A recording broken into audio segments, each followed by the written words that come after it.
Hello there, here with a video, another exciting video from me. Going to be tackling one of the all-time greats today. Yes, I'm going to be reviewing a band I've not reviewed on this channel before, but I'm correcting it now with their most famous album, probably their best album. It's Rumours by Fleetwood Mac from 1977. Yeah, one of the greatest albums of all time. Constantly, if you look at a list of the greatest albums ever recorded, you're almost guaranteed that Rumours will be there, and it will probably be in the top 10, if not the top 5. Some people would even put this number 1. I wouldn't personally say this is the greatest album of all time, but I can certainly say it is one of them. Anyway, that is the front cover. Not that you will never have seen this. That is the back cover. Sleeve's just a white sleeve. I won't get this out. This is an original. This isn't an original. This is a 2009 pressing by the look of it. So there we go. I didn't actually buy this. My mate gave me this vinyl. So yeah, there's worse things to be gifted than Rumours. Anyway, hopefully that stays seated there. So we're gonna do a bit on the background, and we'll do a track by track review of all 11 tracks plus an extra one. So yeah, let's just get cracking. So, like I say, many people will say this is the greatest album of all time, including my brother. If you ask my brother what his favourite album is, without hesitation, he will say Rumours. He absolutely loves this album and Fleetwood Mac in general. And to be honest, I'm probably not the best person to be reviewing this. He'd be better sat here telling you about this. Because basically, you know, like with the Beatles and stuff, or whatever, I know like so much about like Sgt. Pepper and Revolver and the White Album and whatnot. Whereas he's more like that with Fleetwood Mac. So, whereas I'm a bit more of a casual fan, not like him and his hardcore legion of Fleetwood Mac fans. Anyway, that's enough about my brother. He didn't want to come and do the video, so he's stuck with me instead. Hi James. Anyway, this album, it was released on the 4th of February 1977. Ironically, on the day of recording this, it's the 5th of February 1977. That's not 1977, it's 2024. Maybe the world would be better if it was 1977. But anyway, yeah, if I'd been a bit more on the ball, I could have recorded this yesterday and got it uploaded yesterday on what would have been the 40 Summit anniversary. Maths, what's the maths? 47th anniversary, I think. Yeah, 47th anniversary. Anyway, the album itself, it was recorded from February to August of 1976, mostly done in California, but I think a little bit was done in Florida, I think. Don't quote me on that.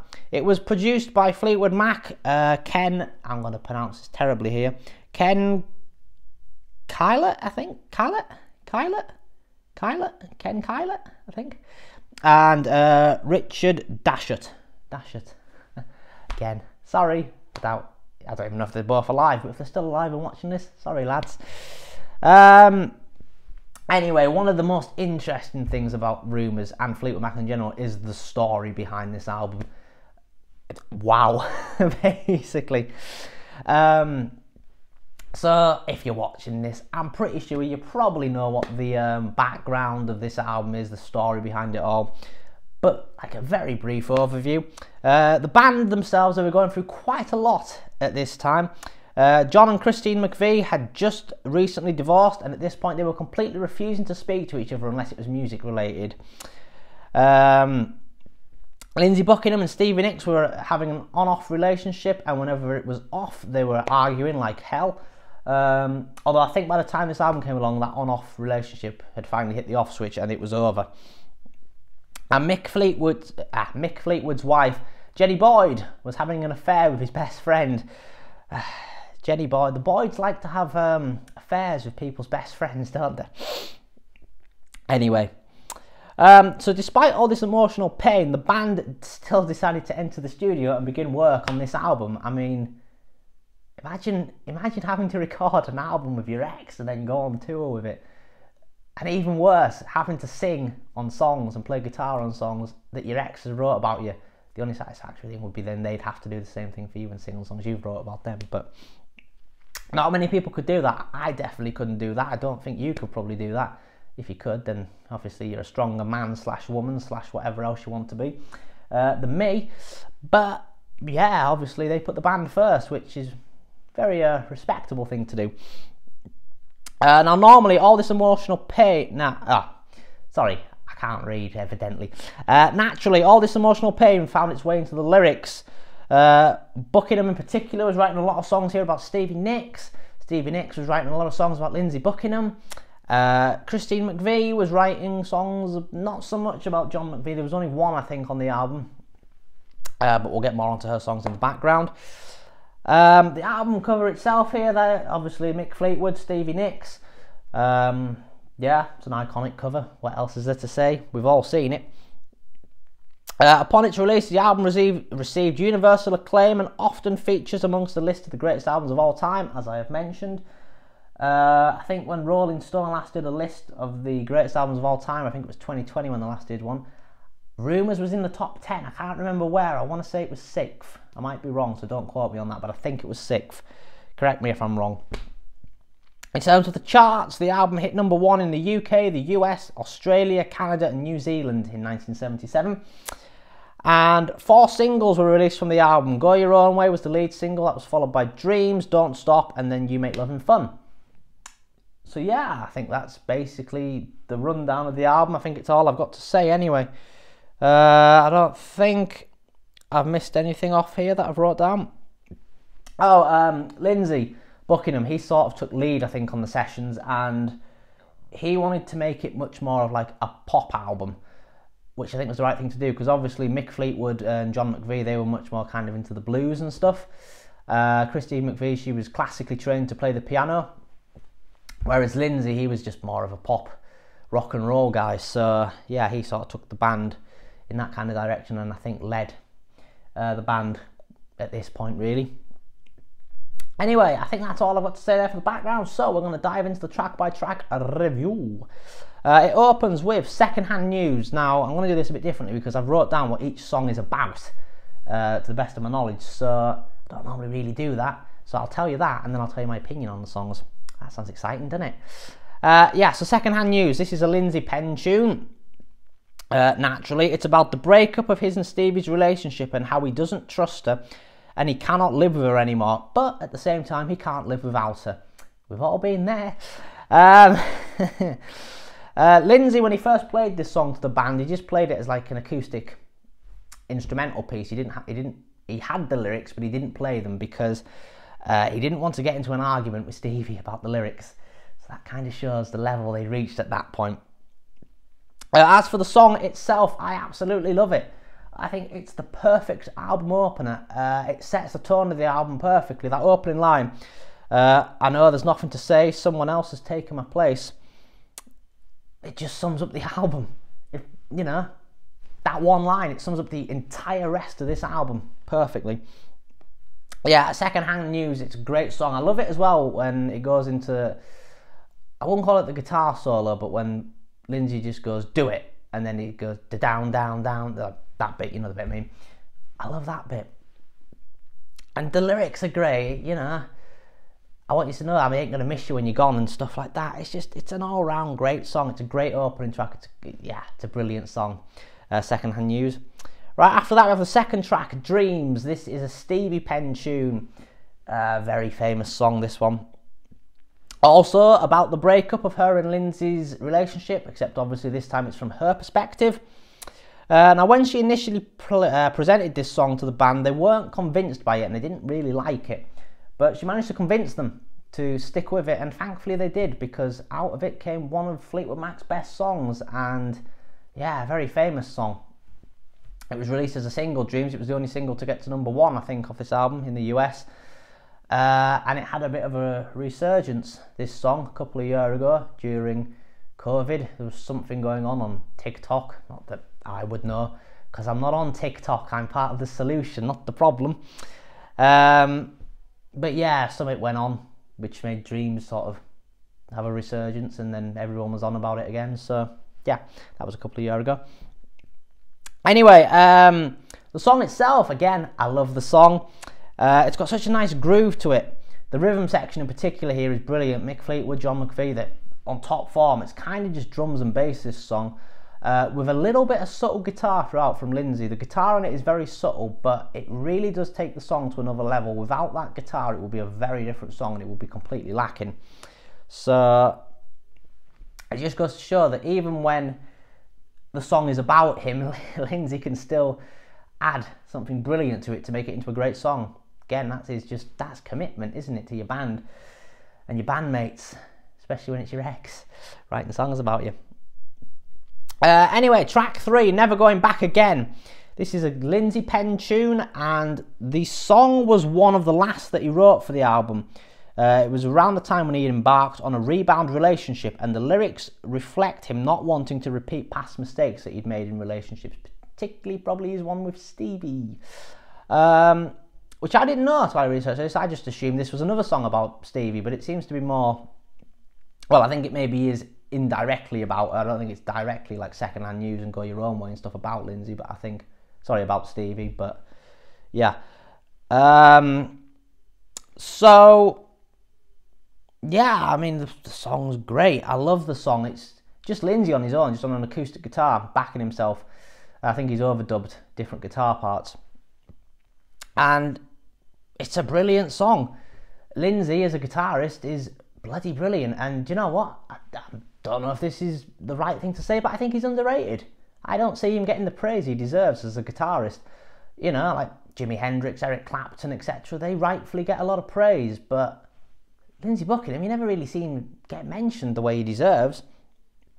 And this song just goes to prove. I mean, it's a brilliant song. Never Going Back Again. Right, track 4, Don't Stop. Don't Stop, Don't Stop, Don't Stop. This is the first Christine penned tune on the album. She actually wrote this song for her ex-husband, which obviously is bassist John McVie, after their split, which apparently he didn't realise it was about him at first until quite a bit later. Basically, it's her telling him to basically stay positive, be happy, don't dwell on the past, just be happy. And Christine decided to sing this tune as a duet with Lindsay, rather than her sing the whole thing. She got him to sing quite a bit of it. And I think that really works, personally, because I think if Christine had sang the whole thing, it perhaps wouldn't have worked quite the same, because the style of the melody doesn't quite suit her voice as good as Lindsay's. Obviously, she sings the second verse, and she sings along on the chorus, and I think she co-sings the lead on the last verse. But if she'd sang the whole thing just on her own, I don't know if it would have worked quite as well. Yeah, but I love the song. It's one of the most famous songs on the album. It's one of Fleetwood Mac's most famous songs. Everybody knows this song. If you don't know this song, where the hell are you living?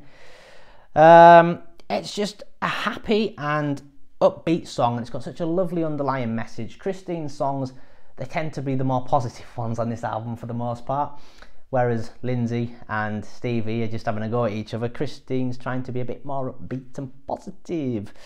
The music itself in this song, the melody, it's got a good drive to it. It's like it's driving along. It's a good driving song, this song. Yeah, Don't Stop. It's an all-time classic. You know it. You know that anyway. You wouldn't be watching this if you didn't know Don't Stop. Right, track 5, Go Your Own Way. Again, here we are with another all-time classic. This is a Lindsay penned tune, and obviously you don't have to be a brain surgeon to realise that this is about the breakup of his and Stevie's relationship. The lyrics are a raw expression of his emotions, and the first time that this was heard, I think it was the producer, Ken Thingy-mabobby, whose name I butchered. The first time he heard Lindsay playing it, Lindsay was apparently beating his way through the acoustic guitar, like really strumming it hard, and screaming his lungs out to the point where Ken didn't even think it was a song, really. It was just, he didn't, think anything of it. But obviously it's become like probably one of Fleetwood Mac's biggest songs. Well, it definitely is one of their biggest songs. It's definitely one of their most famous. And I love the song. Again, it's an all-time classic. It's got such a catchy chorus, and it is a brilliant breakup song. Yeah, the guitar solo at the end as well, it's also incredible. Stevie, obviously it's quite well known. The lyric in the second verse, packing up, shacking up's all you want to do. Lindsay absolutely hated the lyric and demanded that Lindsay took it out, but Lindsay refused and left it in. So yeah, he was obviously out to hurt her, shall we say. which, you know, I don't want to get too much into it onto whose side I'm on, whether it be Lindsay or Stevie, because at the end of the day, it's got nothing to do with me or you or anyone. It's up to them, between them. And yeah, I mean, let's just say Stevie's still in the band and Lindsay got kicked out of the band recently, which I don't even know if Fleetwood Mac will still keep going now Christine's not here, but, you know, yeah, Fleetwood Mac without Christine is not Fleetwood Mac, but Fleetwood Mac also without Lindsay Buckingham is not Fleetwood Mac, in the same way Fleetwood Mac without Stevie Nicks wouldn't be Fleetwood Mac. Anyway, I'm digressing here. But Go Your Own Way, yeah, it's a brilliant song. You know it, everyone knows Go Your Own Way. Just a great song. Speaking of great songs, track 6, Songbird. Christine pen tune. She wrote this one in half an hour around midnight, and then that night she didn't go to sleep. She stayed up all night so she could get into the studio the next morning and record it because she didn't want to forget it. And apparently at home she didn't have any tape recorders or anything, so she couldn't record herself playing it. And thank God she didn't go to bed that night, because she has given us one of the most beautiful songs ever crafted. It just features Christine on piano and Lindsay is strumming along very sort of subtly on an acoustic guitar in the background, but it's really just Christine on her own for the most part. The song itself was actually recorded at, and how do I pronounce it? Zellabach, I think. Zellabach Auditorium, which was to give it a bit of a live and more of a raw feel to it, rather than in a studio, which kind of works, especially if you listen through headphones, you can hear it like echoing to like an empty auditorium, an empty theatre. Really sounds beautiful. I mean, I love the song. It's such a beautiful song, and it's one of the very few love songs on this album. It's about the only non-breakup song. Well, there's a couple, but yeah, Christine's voice, it was beautiful. She had such a beautiful voice. One of the greatest singers of all time, without doubt. You know, what a talent. And it's quite easy. You just have to listen to this and you can quite easily understand how this song moves people to tears. I mean, it doesn't move me to tears, but it could very well closely move me to tears. You know, I've even wrote here, it's a potential song to be played at my potential, hopefully, future wedding. If I hopefully get myself a girlfriend. Hiya, girls. Yeah, that's a potential for that. Anyway, yeah, Songbird, great song. Right, so that would end side 1 on the vinyl. So you flip the record open and side 2 opens with The Chain, which is the only song on the album, and I think the only Fleetwood Mac song that is credited to all of the band. I believe it comprises of a couple of incomplete and rejected songs written by Lindsay, Stevie and Christine individually, that they've put together into this. Plus the last bit, the outro, that famous outro, that was written by Mick and John. Yeah, I mean, I love this song. It's a classic. You can't not know this song, especially that outro, the bum bum bum bum bum bum bum bum bum bum. I mean, it was used on it was the theme for F1 for God knows how many years. It maybe still is. I don't watch F1 anymore, so I wouldn't know, but it used to be. It might still be the theme for F1. Anyway, yeah, I mean, the vocals are fab. All of them are singing on it. Well, Lindsay, Christine and Stevie are singing on it. The lyrics are great. If you don't love me now, you will never love me again, and stuff like that. You will never break the chain. Great song. Yeah, love The Chain, and it's an iconic classic song that you probably know anyway. Right, track 8, You Make Loving Fun. This is a Christine pen tune, and it's written about an affair she was having at the time with the band's lighting director, Curry Grant, but she told John McVie that it was about her dog, which was a lie basically to cover up and probably protect his feelings and stop a row breaking out. Well, he must know by now it's not about a dog. A good plot twist would have been if Christine didn't have a dog. That would have been a really juicy plot twist, but anyway, I digress. Again, I love this song. It's got such a good groove to it. The keys and the bass really drive this song, which is quite ironic that it's Christine and John really driving the song. Lyrics are fab. Yeah, and vocals are fab. It's Christine McVie. Her voice is out of this world. It was out of this world. Yeah, You Make Loving Fun. Great tune. Right, track 9, I Don't Want to Know. This is a Stevie pen tune, which I always assumed, until I was doing research for this, that it was from the Rumours sessions and it was just another song Stevie was writing about Lindsay. But it's not, because the song predates Rumours by quite a bit. It, in fact, predates Stevie and Lindsay's time in Fleetwood Mac. It goes back to their days as the duo Buckingham Nicks. Yeah, so that's basically where this song dates back to. So I presume it's not about Lindsay. I mean, even maybe they were writing breakup songs about each other even back then, but I don't think they were. It's quite controversial in some ways, this song, because it replaced Silver Springs. I will get on to Silver Springs later. But this song itself, it fits the album perfectly, even though it predates the album sessions. It predates Lindsay and Stevie's time in Fleetwood Mac. It still fits perfectly because it's a breakup song, and even though it was written many years before, it could easily be applied to Stevie and Lindsay's personal dynamic at the time. The co-lead vocals between them is very nice as well. The pair of them sing, Stevie and Lindsay sing lead throughout the whole thing, and they harmonise perfectly. It's brilliant. It's absolutely brilliant. Yeah, great song, I Don't Want to Know. Right, track 10, Oh Daddy. This is a Christine pen tune. Now, she claims that this song was written about Mick and his wife, Jenny, when obviously he found out that she was having an affair with his best friend, but I think that he went back to her.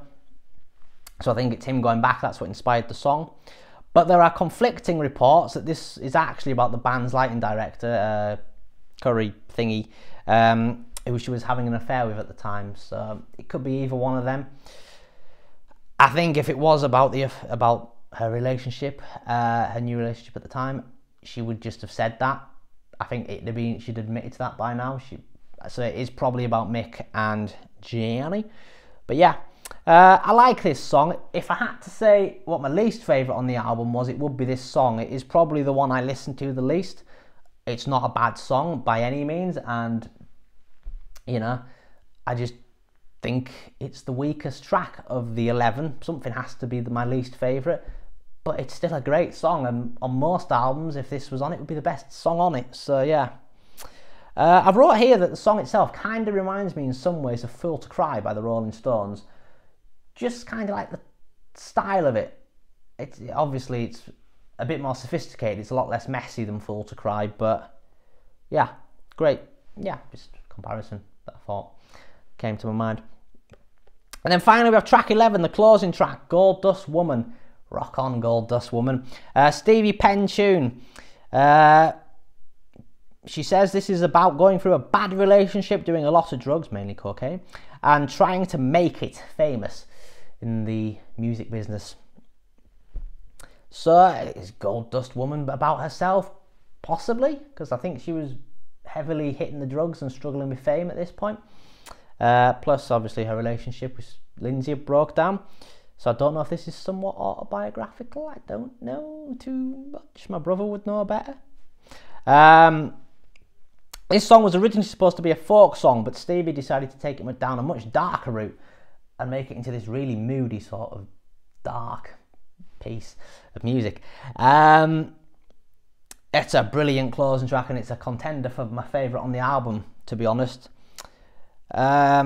Stevie sings it brilliantly. I love this song. The lyrics are brilliant. They are absolutely brilliant. Like the chorus, well, did she make you cry, make you break down, shatter your illusions of love, and is it over now? Do you know how to pick up the pieces and go home? That's brilliant. That is brilliant. Yeah. Yeah. The outro as well, it's just a really dark outro. It's kind of quite a long instrumental outro with Stevie singing a little bit of vocals on top, but band are on top form on this song. It's a brilliant way to close an all-time brilliant album. So yeah, that is Rumours. That is Rumours, everybody. But while we are here, I might as well talk about the elephant in the room. Silver Springs. So Silver Springs, for those of you that don't know, was supposed to be on this album, but it got taken off, and in its place was put I Don't Want to Know. Now, when I was doing research for this, it was apparently because Silver Springs didn't fit. Now, I don't know what that means. I don't know, because in terms of it doesn't fit, I'm assuming they mean it's too long, because obviously this was the days of vinyl and you could only fit so much onto vinyl. So I don't know if it was because of that. That's what they meant. It was too long. It didn't fit, because the tone of the song itself fits. The theme is no different to anything else on the album. So yeah, that's what I read, but I've also heard stories that Mick Fleetwood made Stevie pick whether I Don't Want to Know or Silver Springs goes on the album, and she picked I Don't Want to Know. I don't know if that's true. I mean, I don't know. Someone tell me in the comments. I'm sure someone out there will know for definitively. But nevertheless, it's a travesty this song didn't make it on the album, really, because it's a Stevie written song. It's about her and Lindsay's relationship ending. And its exclusion did lead to some growing tension. Stevie was not happy that this song was left out. So that was my opinion on the song. I love it. To be honest, if this had gone on the album, it would probably be my favourite song on the album. That's how much I love it. Stevie's vocals are great and the lyrics are so powerful. If it had gone on the album, it would have been the cherry on top. It would have made what is a perfect album the perfect album, if that makes sense. Now, I don't know if people will like this opinion or not, but personally, I think Oh Daddy should have come off this album and Silver Spring should have gone in its place. Yeah, I don't know if there was sort of I don't want to say political, but if there was a particular reason why Lindsay had 3 songs, Stevie had 3 songs, and Christine had 4. Obviously, Christine had been in the band longer, so I don't know if there'd have been tension if Christine got a song taken away and Stevie got more songs than Lindsay. I don't know if that played into it as well, but you know, nevertheless, Silver Springs, it should have gone on this album. And if I listen to Rumours, I'll make sure I listen to the deluxe version so I can hear Silver Springs after Gold Dust Woman at the end. Yeah, great song, brilliant song. It is criminal that it didn't go on the album, basically. But yeah, that is it. That is Rumours, Fleetwood Mac. Fleetwood Mac's best album, most likely. Greatest album ever recorded. I think there's better albums out there than this, but I can very easily see why people would stand by that this is the greatest album ever recorded. It is easily in the top 10 greatest of all time. Yeah, so I think that's all there is to say, really. I want to start reviewing more great albums, stuff like Born in the USA by Springsteen, or Parallel Lines by Blondie, or Hotel California by the Eagles, and stuff like that. Just to talk about some different type of stuff, really. But yeah, if you've never heard Rumours, where the hell have you been living? But if you've never heard Rumours, give it a listen. You'll probably, I mean, they're just great breakup songs. I mean, Taylor Swift these days is seen as the queen of breakup songs, but she's not. Fleetwood Mac are, because, you know, alright, Taylor Swift can write songs about her exes, but Stevie Nicks and Lindsey Buckingham can make their exes sing on the songs that they've wrote about their ex. Taylor Swift can't do that. Yeah, so anyway, I think that's all I've got to say for now. So thank you very much for watching, and yeah, take care. See you later.